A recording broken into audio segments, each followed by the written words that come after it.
Bonjour à tous, bienvenue sur My Travel Project. Vu que c'est le début d'année, c'est l'heure de la FAQ annuelle. Voilà. Donc la semaine dernière, j'avais mis une boîte à questions sur Instagram pour le pour ou contre que j'ai fait la semaine dernière en vidéo. Donc si tu veux aller voir, je te mettrai le lien dans la barre d'infos. Et aussi pour me poser des questions pour cette fameuse FAQ, j'ai aussi fait un post sur l'onglet communauté de ma chaîne sur YouTube. Donc j'ai eu quelques questions qui étaient ma foi bien intéressantes, donc je vais y répondre. Alors je préviens direct que je ne vais pas répondre aux questions genre c'est quoi ton prochain voyage, quelle est ta destination de rêve, ce genre de trucs, parce que c'est des questions auxquelles je réponds tout le temps et maintenant ça m'intéresse plus trop d'y répondre.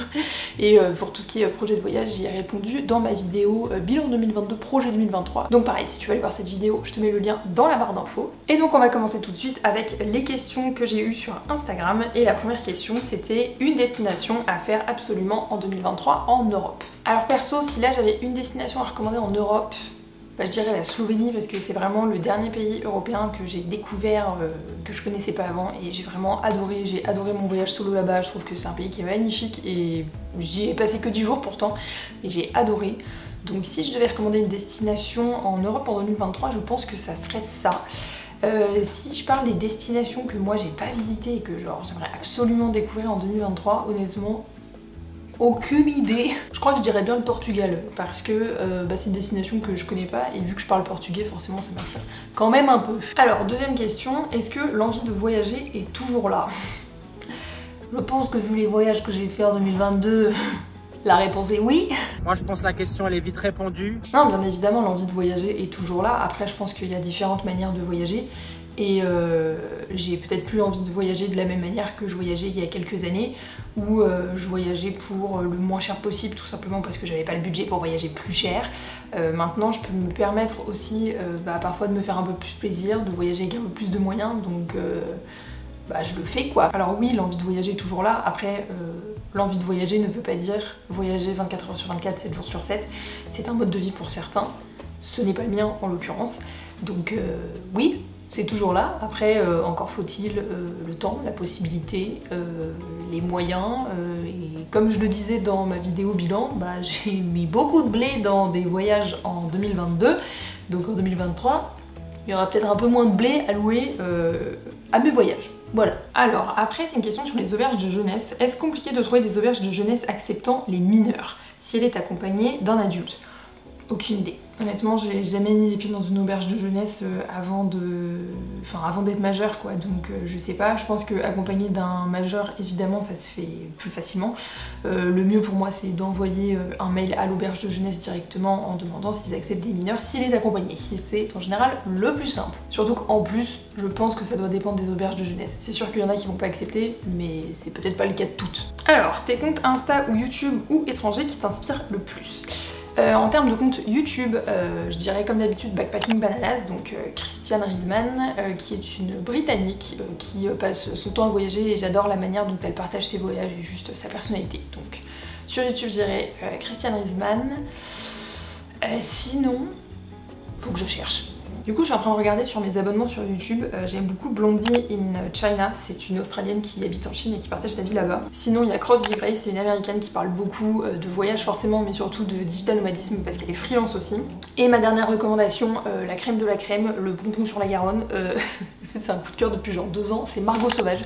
C'est une Française mais qui habite aux États-Unis, qui fait des vidéos, qui a un podcast. J'adore cette meuf, j'adore son humour, j'adore l'univers de ses vidéos. Donc voilà en termes de recommandations YouTube / Instagram. Donc c'est que des nanas, 3 anglophones, 1 francophone, mais c'est vraiment les comptes que je suis le plus et que j'apprécie le plus suivre de manière générale. Donc maintenant je vais passer aux questions que vous m'avez posées sous mon post sur l'onglet communauté sur Instagram. Es-tu célibataire ou en couple avec tous les voyages que tu réalises?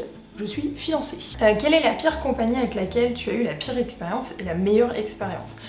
La pire compagnie, oh là là, franchement, je sais pas du tout. J'ai heureusement, je pense, jamais eu d'expérience horrible en termes de service client, enfin, en tout cas j'en ai pas le souvenir. Sinon la pire expérience en termes de vol, ça serait avec TAP, donc la compagnie portugaise, pour aller au Brésil parce que à mon arrivée à Sao Paulo, en fait on était dans une tempête tropicale, donc comment dire que l'atterrissage n'a pas été fait en douceur. Qu'est-ce qu'il y a toi? Donc ouais, à cause de cette tempête tropicale, je vais pas dire que ça a été le meilleur atterrissage de ma vie, mais je pense qu'honnêtement ça a été le cas pour n'importe quelle compagnie aérienne qui a atterri ce jour-là. Et la meilleure expérience en termes de compagnie aérienne, je pense que c'est Qatar Airways. Les vols se sont toujours très bien passés, c'est très confortable à l'intérieur. Les agents de bord ont toujours été super sympas, donc ouais, je dirais Qatar Airways, j'ai jamais eu vraiment de problème avec eux. As-tu déjà renoncé à une destination pour des raisons de sécurité et quels outils utilises-tu pour anticiper les éventuels risques sur ce sujet? Merci d'avance.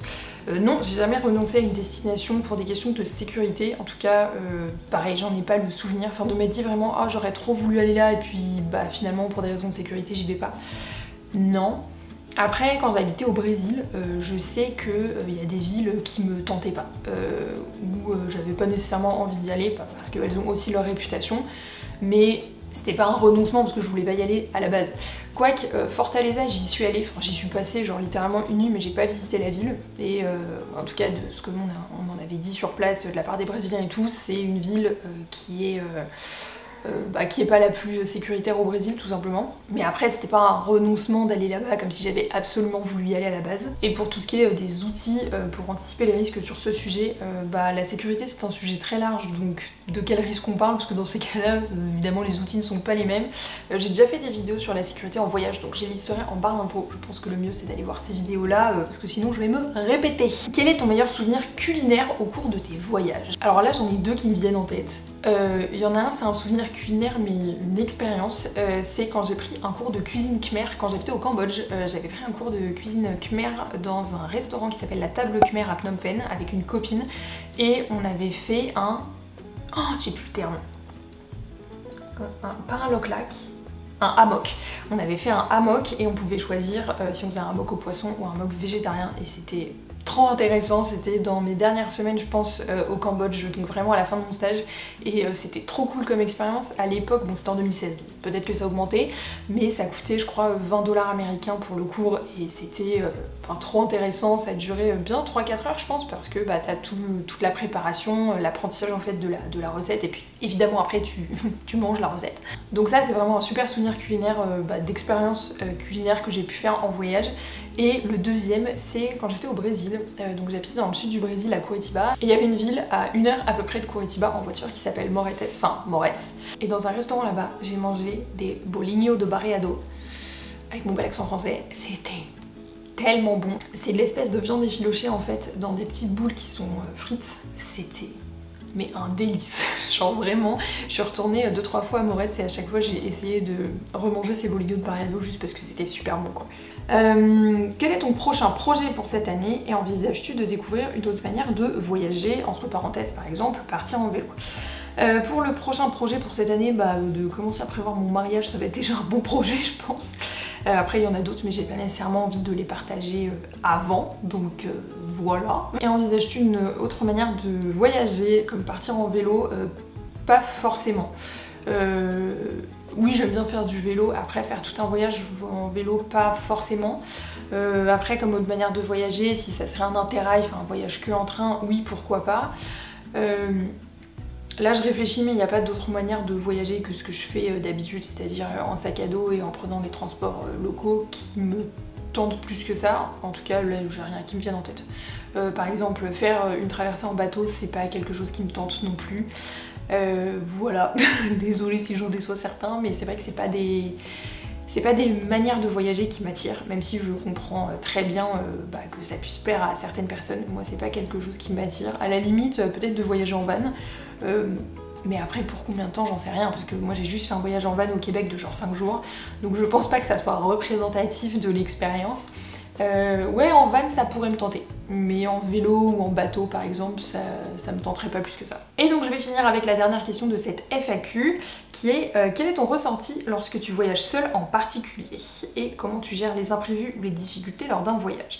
Alors quel est mon ressenti lorsque je voyage seule? Je pense déjà je suis toujours vachement contente de faire les choses comme j'en ai envie, à ma manière, de me dire que chaque jour que je passe en voyage solo, c'est un peu genre une ardoise vierge, tu vois. Et moi je fais exactement ce que j'ai envie, donc c'est vraiment cool.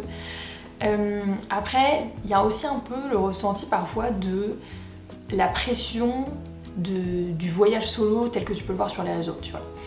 parce que, et je fais partie de ces personnes, en général le voyage solo est vachement dépeint comme c'est la meilleure expérience de ta vie, t'es jamais vraiment seule, tu fais toujours des rencontres et tout ça. Et honnêtement je trouve que 90% du temps c'est vrai, mais il y a toujours 10% du temps où tu vas tomber dans une auberge où peut-être qu'il n'y aura pas tant de monde, ou peut-être que les personnes qui seront là tu vas pas trop accrocher avec ces personnes. Et bah du coup tu seras, je vais pas dire seule parce que je pense que seule c'est vraiment un problème de solitude et que t'as envie d'être avec du monde mais que t'en trouves pas. Mais t'as toujours cette pression de te dire mais moi je rencontre pas autant de gens que ce que tout le monde dit sur les réseaux quoi. Ça m'est un peu arrivé en Slovénie et en fait je me suis juste rendu compte que moi j'aimais bien visiter toute seule. Après le soir tu vois d'aller dîner ou prendre un verre avec des gens que je rencontrais dans mon auberge très bien. Mais la journée j'aimais bien faire genre mon truc toute seule et d'aller visiter toute seule, d'aller me poser à la plage toute seule parce que foncièrement j'aime bien être seule aussi. Donc j'ai eu un peu ces deux ressentis là. T'as le ressenti de c'est trop bien, je peux vraiment faire ce que je veux quand j'en ai envie et comme j'ai envie. Et en même temps ce ressenti de mais est-ce que je suis normale parce que j'ai pas l'impression que je rencontre autant de monde que ce que tout le monde dit et de ce que tout le monde dépeint sur les réseaux quoi. Et après, comment tu gères les imprévus ou difficultés lors d'un voyage? C'est une question beaucoup trop large pour y répondre de manière synthétique. En fait, tu gères les imprévus et les difficultés au cas par cas. Donc je vais pas te répondre de la même manière si je me casse une jambe en voyage que si je perds ma carte bancaire, forcément. Après souvent, moi j'applique un principe de base, c'est de me dire quand il m'arrive quelque chose en voyage, peu importe ce que c'est, comment j'aurais fait si j'avais été en France? Par exemple, on te vole ton sac, bah comment t'aurais fait en France? Bah tu serais allé à la station de police la plus proche et puis t'aurais fait une déclaration de vol et ensuite bah t'aurais contacté ta banque pour faire bloquer, pour faire opposition à ta carte bancaire. Si t'avais ton passeport dans ton sac, tu serais allé faire refaire ton passeport. Donc quand t'es à l'étranger, bah tu vas au consulat ou à l'ambassade avec la déclaration de vol que t'as faite à la police juste avant. Faut se rappeler, je pense que même si chaque pays a sa manière de faire, sa manière de procéder et sa propre culture, il y a quand même des choses qui sont relativement universelles. C'est pour ça que quand je reçois des DM qui me disent « Ah mais si je pars en voyage solo, je sais pas comment je vais m'en sortir, genre niveau transport », à chaque fois je demande « Ouais mais enfin, tu fais comment en France quoi? Si tu sais pas comment aller d'un point A à un point B, tu fais comment? » Ah bah je regarde sur internet, je regarde Google Maps. Et bah c'est la même chose à l'étranger. Le mieux je pense c'est d'anticiper. Si tu sais que par exemple la question des transports à l'étranger ça te fait peur, bah tu regardes avant de partir comment ça se passe, tu te renseignes sur internet, il y a énormément d'articles, il y a énormément de blogs voyage, tu peux aller sur le site de l'Office du tourisme qui en général détaille beaucoup ce genre d'infos. Pareil si t'as peur qu'il t'arrive quelque chose comme un vol ou un accident quand t'es en voyage, bah quel numéro tu dois appeler en cas d'accident, comment ça se passe, souscrire une assurance voyage. En fait le mieux avant de partir en voyage c'est d'anticiper et le mieux une fois que t'es en voyage c'est de te demander comment t'aurais fait en France. Ça va pas t'apporter toutes les réponses, mais ça va déjà t'apporter un minimum de clarté, tu vois.